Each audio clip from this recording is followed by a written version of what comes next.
Government grants spectrum license to Symbiote Investments. Prime Minister calls for greater protection of the environment. And Malaya Braca Village lauded for its World Travel Award. You're watching Jamaica House Weekly. I'm Carrie-Ann Smith. Government is becoming more efficient, more agile, and entering into public-private partnerships that make the best value of our assets. And this is a very good representation of that. Prime Minister Andrew Holness lauding government-owned Malaya Braca Village on winning the 2016 Best New Hotel Award for the Caribbean by World Travel Awards.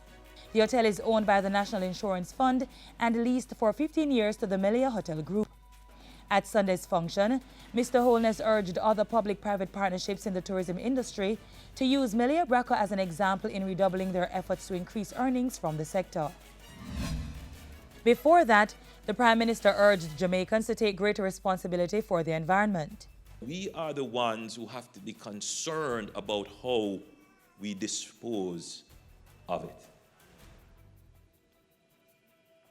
So within your communities, I'm using this platform to appeal to you who are the leaders when you go back to your communities, that you bring your community together and start a drive to raise the consciousness about how we dispose of our waste.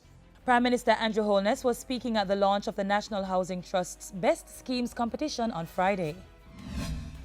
And as the island observed International Coastal Cleanup Day on September 17, Prime Minister Andrew Holness announced plans to implement a policy on plastic disposal. You would have seen the recent flooding on Marcus Garvey Drive. Clearly, a buildup of garbage, including plastics, would have caused the blockage of a particular drain. We have to be more conscious of how we dispose of our waste. In particular, plastic, which takes a very long time for it to biodegrade. So the government will be embarking on a special program about how consumers, households, citizens dispose of their solid waste, but in particular, how we treat with plastics. The Prime Minister was among a throng of volunteers who helped to clear the coastline of East Rural St. Andrew of debris.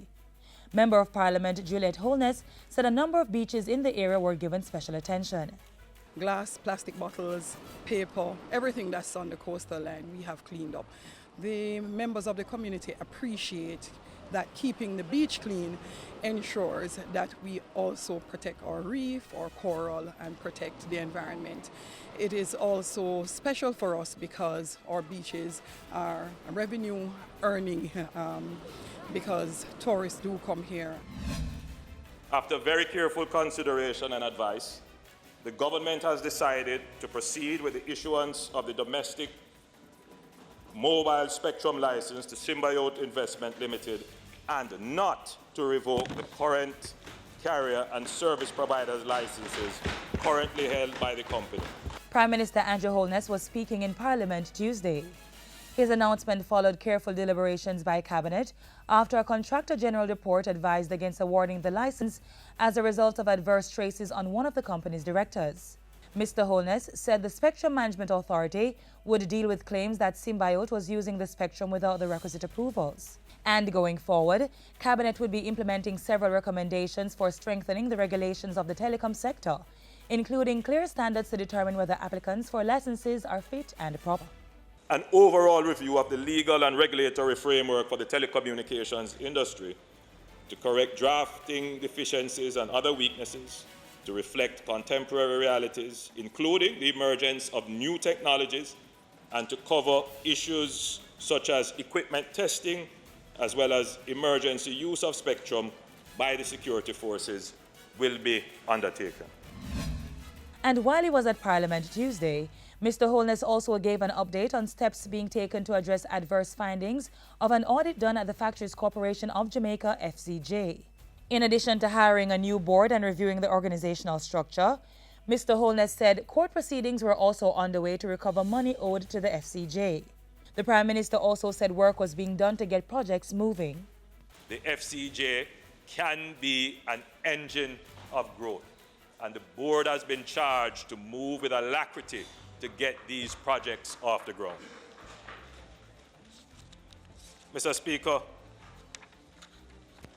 work has started on the infrastructure for phase 1 of the 120,000 square feet Nagohead Tech Park, and that would mean, Mr. Speaker, that there will be more employment in the business process management sector. Mr. Speaker, they have commenced work on the rehabilitation of the Garmex Free Zone Complex, and that is going apace. Prime Minister Holness expressed profound sadness upon hearing of the passing of artist and musician Cecil Cooper last week. He said Jamaica had lost a true icon who had a distinguished career as an influential musician, artist and art educator. While lauding Cooper's incredible artistic passion, the Prime Minister also expressed condolences to Cooper's family. And that's how we close off Jamaica House Weekly for today. Do join us next time for more of the news stories coming out of the office of the Prime Minister.